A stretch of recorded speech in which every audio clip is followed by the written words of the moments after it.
For 162 Arabs living in Britain, some of them long-time residents here, the outbreak of war in the Gulf has meant deportation or the prospect of it. The government's action follows Saddam Hussein's call earlier this month for Arabs around the world to rise up against the Allies. The British procedure is a good deal more civilised than that of some other countries, for example, who just stick people on planes. But there are still serious criticisms. 50 Arabs are held in prison, and their only recourse is to an advisory panel appointed by the Home Office, before which they have no statutory right to legal representation. The panel starts its hearings tomorrow. Jerry Timmins has been to see the families of 2 of the men currently being detained. Dalia Al-Salah is looking after her father's birds. He's not here because he's in prison. 2 weeks ago, Dalia and her brother watched as 3 men took him from their home without explanation. The father, Ali Al-Salah, is a computer salesman who's lived in Britain for 21 years. In the 70s, he was head of the Palestinian Students' Union in London. And until 2 years ago, he worked for the Saudi embassy as a translator. The Home Secretary intends to deport him, but has given no reasons other than national security. Their mother, Iman Al-Salah, is also under threat of deportation. Because of her children, she still has her freedom, but she has to report to the police station every day. They said you have the choice, looking after your children and staying indefinitely to report to the police station, and what purpose? It doesn't make any sense to me. Now, your sister, who you're very close to, is married to a nephew of Abu Nidal, who is a well-known terrorist. Could that be a reason why the authorities have acted in this way? Well, it would be ridiculous, really, if it was a reason, because whom my sister is married to is irrelevant to my husband. I am pretty close to my sister, but our husbands haven't got a relationship as such, family relationship, so I can't see any connection between the 2 cases whatsoever. Come in. Sir Trevor Skeet, the local MP, is helping Mrs. Al-Salah with her campaign to get her husband released. But neither of them have been told the reasons why Ali is a risk to national security.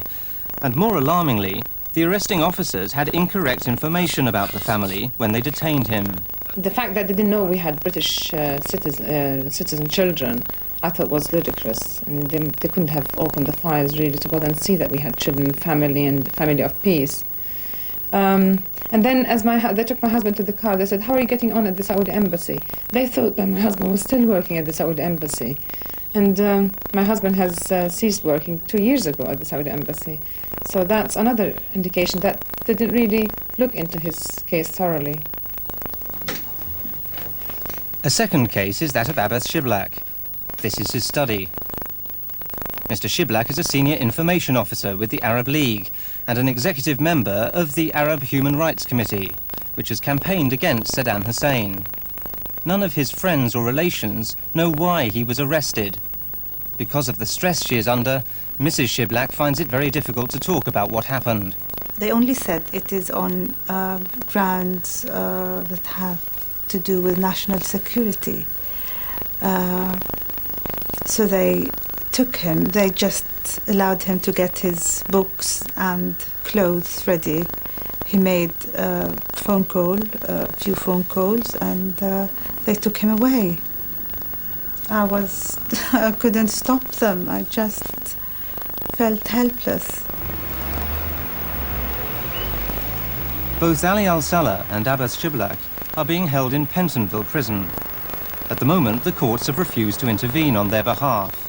They can only be freed by the man who had them arrested, the Home Secretary. I think it's a total breach of natural justice. In our view, the way in which the Secretary of State and the courts have interpreted the Immigration Act and the immigration rules is wrong. We think that the Act and the rules do provide for Mr. Al-Salah to be given details of the allegations against him. Obviously, nobody wants terrorists on their streets, but at the same time, it is totally wrong if an innocent man is locked up for what could be months on end. The essence of British justice is trial by jury before an impartial judge in a court where all the evidence is heard. But in Britain today, there are 2 sets of laws, one for those who are British nationals and one for those who aren't. You may have lived here for 20 years, but if you're not British, you can be arrested, imprisoned and deported on the grounds of national security without ever seeing the inside of a court or hearing the evidence against you.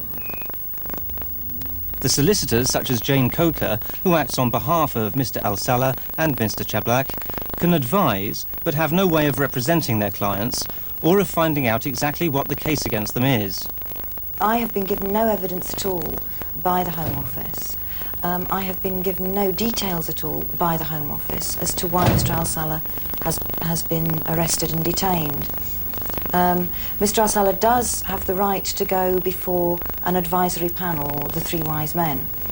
That panel is a panel set up by the government with government appointees on it, and it sits in secret. The three current members of the panel are Lord Justice Lloyd, a Court of Appeal judge, Sir Robert Andrew, a retired Home Office official, and David Neve, a former chairman of the Immigration Appeals Tribunal.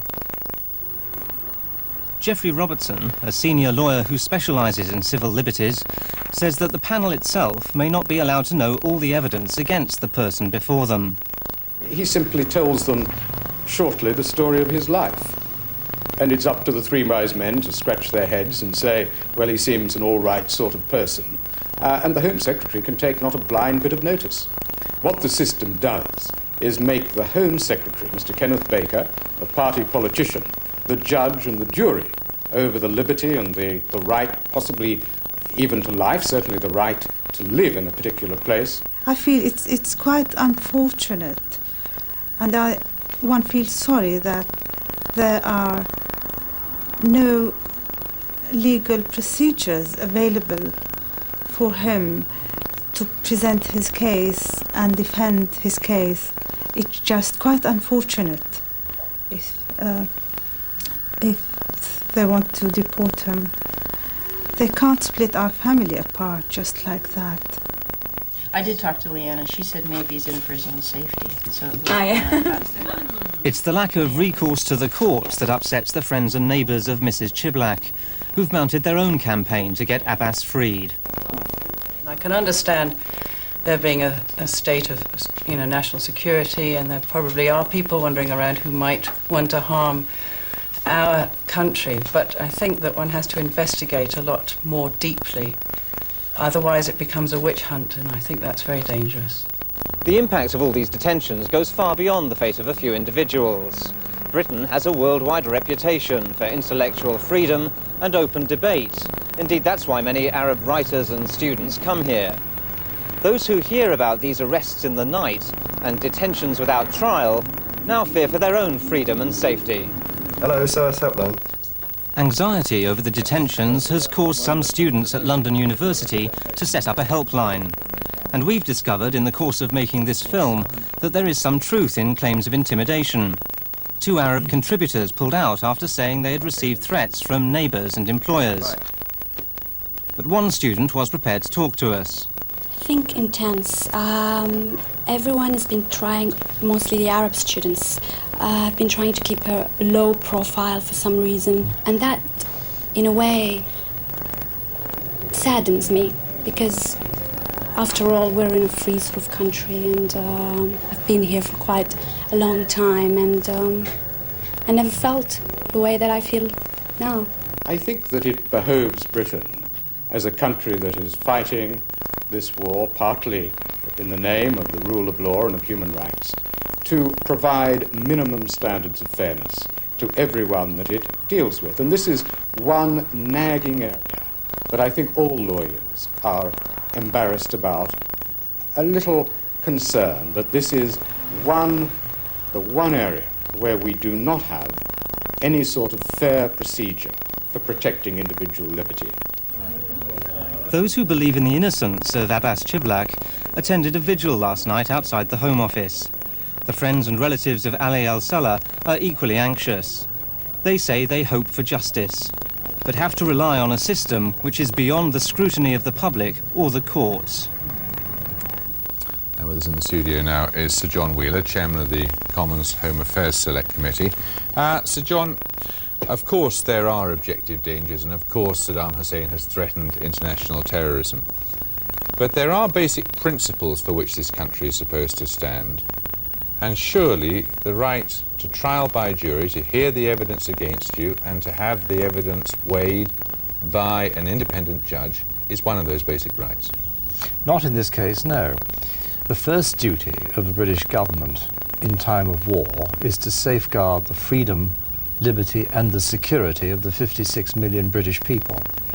Now, if in time of war you receive intelligence information or other information which you believe to be true, and you seek to test the veracity of that information, and you believe that it is necessary either to deport or to detain a foreign national, and the remarkable thing about this present situation is how few of them have been detained or deported, then you must act upon it, and not to do so would be a very serious breach of the government's responsibility to the people. But why aren't they entitled to know what the evidence is against them? I was about to say, the reason for that is obvious. That in time of war, you cannot give intelligence information to your foe, because in order to reveal what you know about individuals, you will have to reveal the sources from which you obtain that information, and presumably the intelligence gathering mechanism that you employed to obtain it. Now that may lead to your putting into jeopardy your services and the British people as a whole. And so there's no way out of this. Shouldn't they at least be allowed to have the evidence tested before a jury presided over by an independent judge? But that's not applicable. They've not been charged with a crime. They're not being accused of a criminal offence. They are foreign citizens living under a restriction within the United Kingdom, the restriction being that they have no right to be here, save at the will of the British Parliament and government. And in these cases, what happens is that because we are a liberal, tolerant society, we actually appoint a tribunal to review the evidence. And if that tribunal discovers that the kind of information which has been assembled against these individuals, it can say to the Home Secretary, look, Home Secretary, I think you ought to think again about this.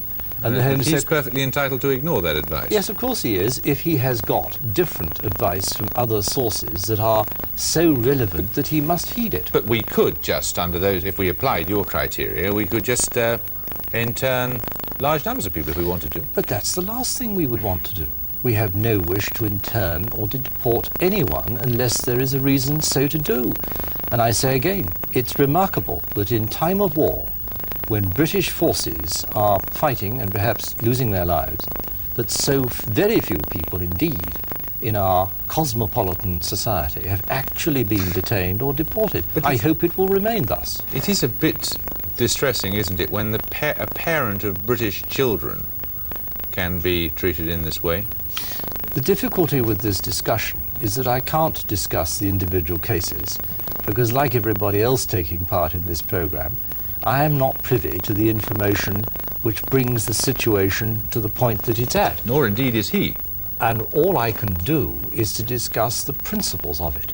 But I say again, the duty of a British government in time of war is to safeguard the security of the British people as a whole, and it has no alternative but to act upon the information that it receives. Sir John